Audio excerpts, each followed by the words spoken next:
So for arithmetic sequences, we can actually come up with something called the explicit formula to find whatever term we're wanting to find. So let's say I had the sequence, let's go back up here, I had this sequence right here.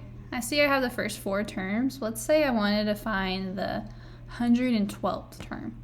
Well, listing out by 5 every time and counting to 112 is a pretty lengthy process. So we actually have something called the explicit formula where we can find whatever term we want by just plugging into this formula.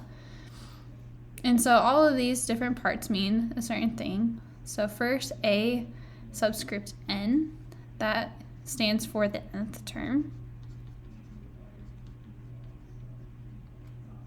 So like if I want to find the 112th term, I'd put a subscript 112 right here. A subscript 1, that stands for the first term.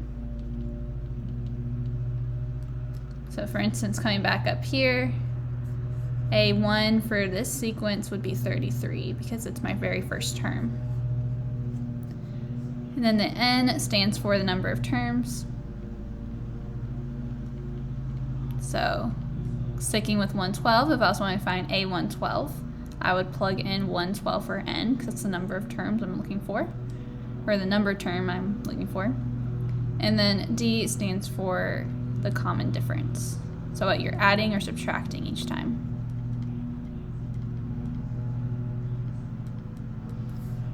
So let's change this to saying number of term.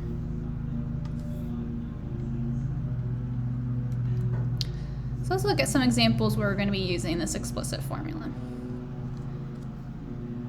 So directions say, given the first term and the common difference, find the next 5 terms and write the explicit formula for each sequence. So we're going to be doing 2 different things. We're first going to be finding the first 5 terms, and then we're going to be rewriting this explicit formula.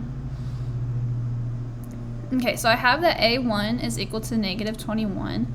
And remember, A subscript 1, that just stands for the first term. So my first term I know is negative 21. And then it says that D is equal to 2. Well, remember, D stands for my common difference.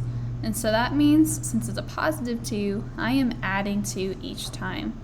So to find the next 4 terms, I'm just going to add 2. So negative 21 plus 2, I get negative 19. And then negative 19 plus 2, I get negative 17. Negative 17 plus 2, I get negative 15. And then negative 15 plus 2, I get negative 13. And so I have my first 5 terms. Next, it asks me to write the explicit formula for each sequence. And so I have my explicit formula, AN is equal to A1 plus n minus 1 times D. Now I'm just going to plug in everything that I know into this formula. Well, A1, we already know that's our first term, and we're told that's negative 21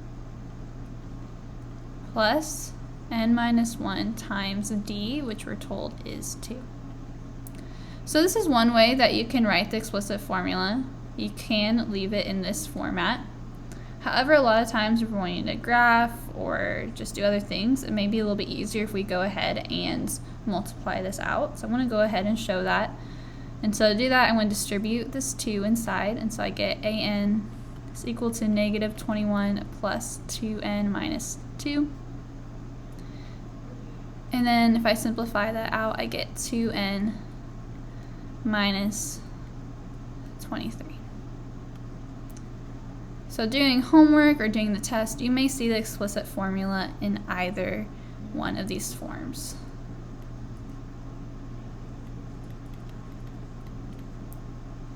So it'll be good to be able to recognize both. Okay, let's try another one. So this one, my first term is 15. And now my common difference is negative 6. So I'm going to subtract 6 each time. So 15 minus 6, I get 9. 9 minus 6, I get 3. 3 minus 6, I get negative 3. Negative 3 minus 6, I get negative 9. And now I want to write out my explicit formula. Well, my first term is 15, so I'm going to replace A1 with 15. And then my common difference, D, is -6. I'm going to put parentheses around that so I know it's being multiplied. So that's one way that you can write it. You can also go ahead and distribute.